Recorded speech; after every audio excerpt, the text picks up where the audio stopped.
ಬೀದರ್ ಜಿಲ್ಲಾ ಪೊಲೀಸ್ ವರಿಷ್ಠಾಧಿಕಾರಿಗಳಾದ ಮಾನ್ಯ ಪ್ರದೀಪ್ ಗುಂಟಿ IPS ರವರ ಮಾರ್ಗದರ್ಶನದಲ್ಲಿ ನಿನ್ನೆ ಬೀದರ್ ಗ್ರಾಮೀಣ ಪೊಲೀಸ್ ಠಾಣಾ ವ್ಯಾಪ್ತಿಯ ಟಿ ಮಿರ್ಜಾಪುರ ಗ್ರಾಮದ ಬಳಿ ಒಂದು ಅರಣ್ಯ ಪ್ರದೇಶದ ಬಳಿ ಒಂದು ಮಾಹಿತಿಯನ್ನು ಬಂದ ಮೇರೆಗೆ ಮಾಹಿತಿ ಖಚಿತ ಮೇರೆಗೆ ನಾವು ಅಲ್ಲಿ ಅಧಿಕಾರಿ ಸಿಬ್ಬಂದಿಗಳು ಹೋಗಿ ಇಬ್ಬರು ವ್ಯಕ್ತಿಗಳು ವಿಚಾರಣೆ ಮಾಡಲಾಗಿ ಅವರಿಂದ ನಾವು 11 kg 700 ಗ್ರಾಮನ್ನ ಗಾಂಜಾವನ್ನ ಜಪ್ತ್ ಮಾಡಲಾಗಿದ್ದು ಅದರ ಜೊತೆಗೆ ಒಂದು ಬೈಕನ್ನು ಕೂಡ ನಾವು ಜಪ್ತ್ ಮಾಡಲಾಗಿದೆ.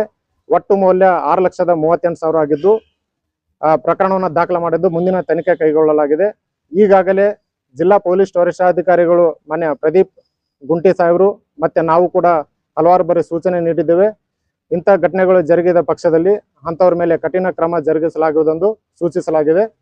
ಈಗಾಗಲೇ ಈ ಪ್ರಕರಣದಲ್ಲಿ ಭಾಗಿಯಾದಂಥ DSP ಶಾಖೆ ಅಧಿಕಾರಿ ಸಿಬ್ಬಂದಿಗಳು ಮತ್ತೆ ಬೀದರ್ ಗ್ರಾಮೀಣ ಅಧಿಕಾರಿ ಸಿಬ್ಬಂದಿಗಳಿಗೆ ಮಾನ್ಯ SP ಸರ್ ಮುಖಾಂತರ ಅವರ ಮುಖಾಂತರ ನಾವು ಅವರಿಗೆ ಅಭಿನಂದನೆಯನ್ನು ಸಲ್ಲಿಸ್ತಾ ಇದ್ದೇನೆ.